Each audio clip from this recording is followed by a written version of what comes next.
To achieve humanity's victory over immorality, we must bring the concept of spirituality to the forefront. More energy should be devoted to spiritual development rather than material progress.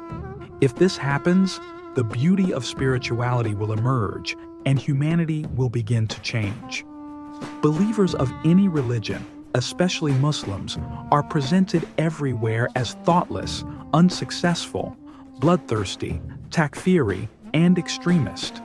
Conversely, non-spiritual people are showcased as examples of peace, brotherhood, science, development, and taste. Islamic worldview proponents are described as romantic idealists, while materialist worldviews are presented as realistic. The global propaganda machine does its job, but the faults of religious people are no less. We give grounds for these portrayals. Yet a day will come when religion will be synonymous with enlightenment and progress. If we believe that religion is the path shown by God and resonates with human nature, we must also be certain about this future. Let those who are hostile to religion say their words. One day, these words will end. It will become clear that the lack of spirituality is foolishness adorned with beautiful words. As the Quran says, most of them don't use their minds. We are approaching that era.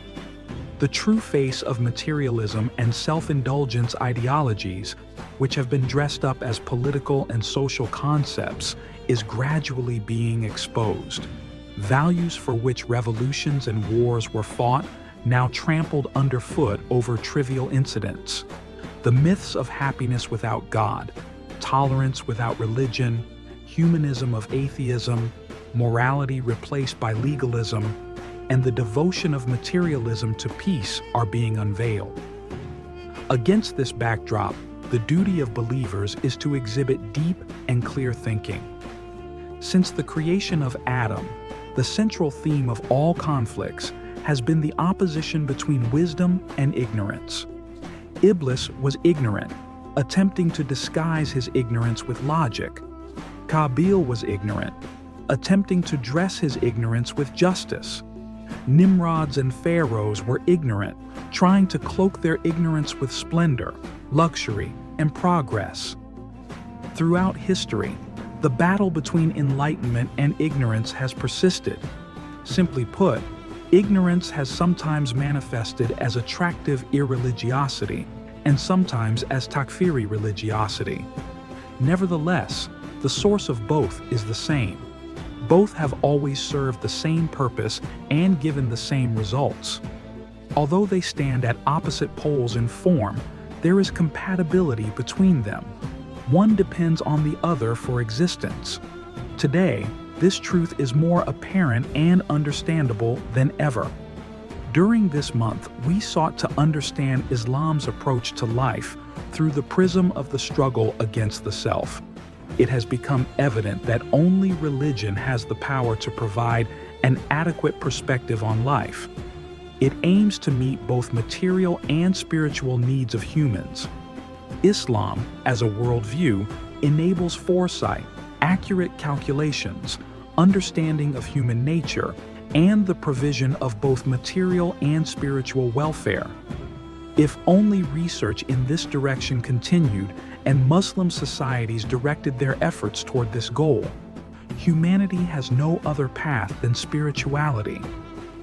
We have written in the Psalms after the preserved record that the land will be inherited by my righteous slaves.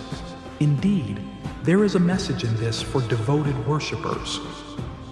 Surah Al-Anbiya, verses 105 to 106. Eid al-Fitr is approaching. The month of divine feast is coming to an end. This month, with the special help of Allah, the struggle against the self became much easier. Our spiritually superior time coincides with Ramadan. That is, we couldn't be more than what we were capable of this month. We utilized our spiritual potential to its fullest. This is why Ramadan brought a unique pleasure to every Muslim. Now the time has come to bid farewell to Ramadan. Eid awaits us. According to hadiths, the rewards for the worship of Ramadan are granted on Eid al-Fitr. It is obligatory to give Zakat al-Fitr during this Eid. Zakat teaches us to share, to give from our wealth to others. This Eid imparts lessons of unity, solidarity, and mutual help. It also symbolizes victory. Those who fasted for a month have subdued their nafs as much as they could. Let us not forget that the path to unity, happiness, prosperity, victory, and ultimately eternal celebration lies through the struggle against the self.